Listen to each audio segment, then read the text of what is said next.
à toutes et à tous. Aujourd'hui, nous allons évoquer la vie trépidante et passionnante de Jean-David Nau, aussi communément appelé François Lolonais. Si ce nom ne vous a pas fait frémir de terreur, nous pouvons mentionner qu'il a vécu au XVIIe siècle entre 1630 et 1669.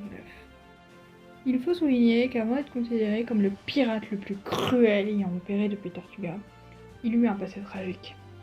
Il dut se vendre tout entier pendant l'espace de 3 ans à un propriétaire antillais, afin d'obtenir un billet de bateau qui le mène de Bordeaux aux Antilles. Suite à cette transaction, il devient engagé, ce qui n'est bien évidemment plus dans les mœurs aujourd'hui. De fil en aiguille, il finit par payer son dû et mettre fin à sa vie d'esclave. Dès lors, il change radicalement de profession et se transforme en boucanier. Dans un premier temps, dans le sens étymologique du terme, qui provient d'un dialecte indien des Caraïbes, c'est-à-dire qu'il partait à la chasse ou à la pêche de produits locaux dans l'objectif de sécher à la fumée de la viande ou le poisson pour les vendre aux navires affrétant le port. Le terme a varié aujourd'hui et signifie tourner fourgon, ce qu'il fit sans une longue hésitation par la suite. En même temps, quelle vie pouvait-il mener si on lui faisait comprendre constamment qu'il n'était pas à sa place ? Les Espagnols ont implanté les matadores dans les Antilles pour qu'ils remplacent les boucaniers étrangers. À titre d'information, avec un nom pareil, ça n'instaure pas forcément la confiance. Ça signifie celui qui tue. Mais en plus de ça, ils engagent des lanceros. Ce sont des personnes avec des lances. Pour pourchasser à cheval les chasseurs dans la forêt. Heureusement que certaines professions se perdent entre nous. De ce passé, il attise une haine viscérale et frénétique envers les Espagnols. Suite à ces événements, il finit par monter sur un bateau pirate.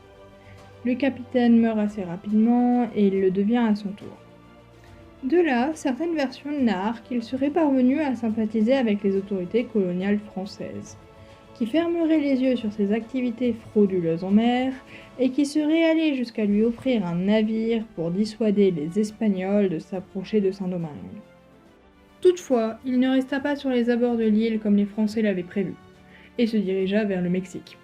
Il fut la victime d'un naufrage et atterrit à Campeche. Des Espagnols se trouvèrent sur les rives et organisèrent un bain de sang. Pour ne pas prendre part à ce massacre, il prit la décision de se barbouiller du sang de l'équipage. Certains mythes indiqueraient qu'il aurait dépouillé un macabé espagnol de son uniforme, et qu'il aurait festoyé avec eux sur la défaite pirate. Bon, ça ne me semble pas très probable, il ne connaît pas l'histoire du personnel, il aurait eu du mal à tenir une conversation. Il aurait certainement eu une barrière de la langue. En plus de ça, l'uniforme était maculé de sang et certainement pas à la bonne taille. Bref, hormis un orgueil démesuré et un repas gratuit, du vin, je ne vois pas pourquoi il participerait aux festivités. Ouais, mon équipage est mort, youpi, et si on allait fêter ça ? Après avoir perdu l'intégralité de son équipage. D'ailleurs, comment un autre équipage peut lui faire à nouveau confiance ? Il élabora un plan pour voler un canoë et rejoindre Tortuga. Il n'y parvient pas seul. Il reçut l'aide d'esclaves noirs à qui il promit de rendre leur liberté une fois qu'il serait arrivé à la destination prévue.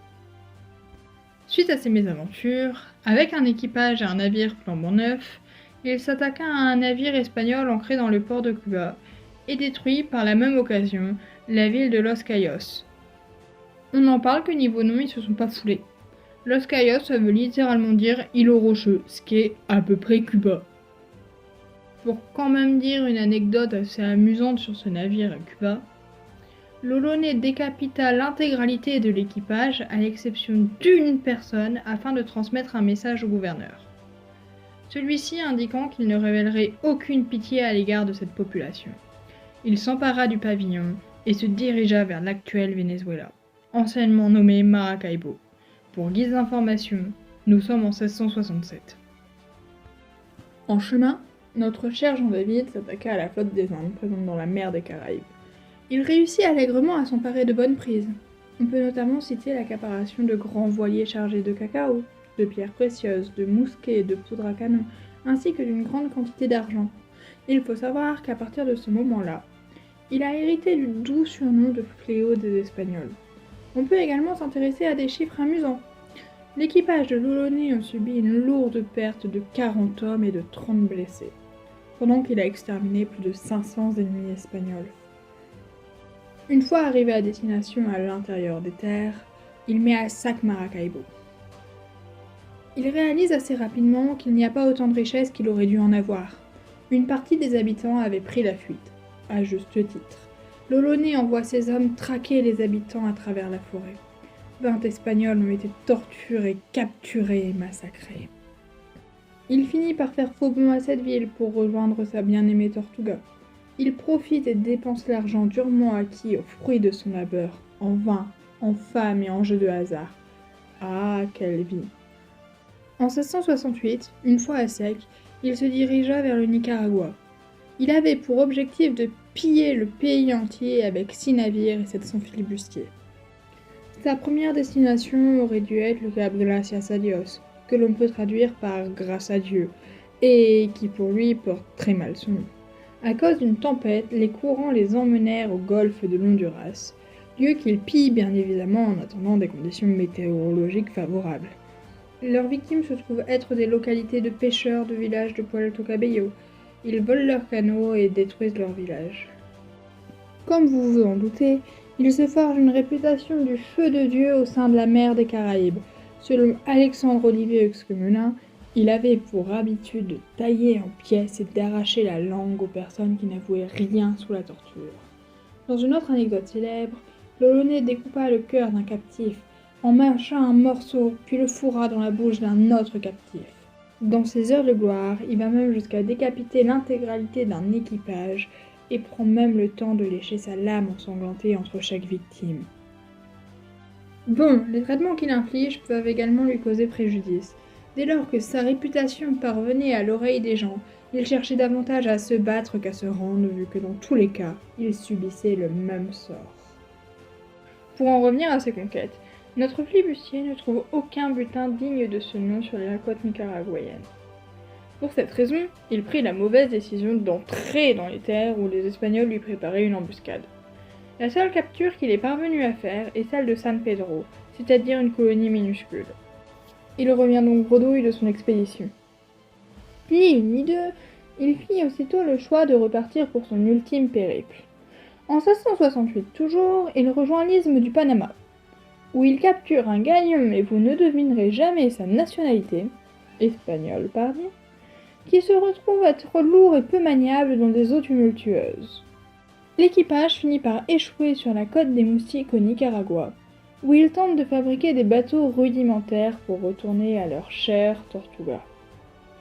Toutefois, la recherche de matériaux et de nourriture se font au solde d'une nouvelle rencontre. Pas très amicale ma foi. Les forces espagnoles les font rebrousser chemin sur le long de la côte. Après cette excursion au pas de course, ils arrivent à leur plus grand bonheur au golfe du Darien dans les îles Barú, endroit où ils se font capturer par la tribu indienne Bravos, connue pour être cannibale. L'Olonais connut la fin de sa vie à ce moment précis. Il fut lentement découpé en morceaux avant d'être dévoré. Et n'oubliez... Attendez, on me dit dans l'oreillette qu'avant de conclure cette vidéo, d'évoquer le fameux manga One Piece. L'Olonais a eu un tel prestige qu'il est parvenu à inspirer un pirate de cette œuvre iconique qui n'est nul autre que Zoro. Attends, quoi ? Tu me dis que c'est un pirate sympathique et dévoué. On parle du même, là ?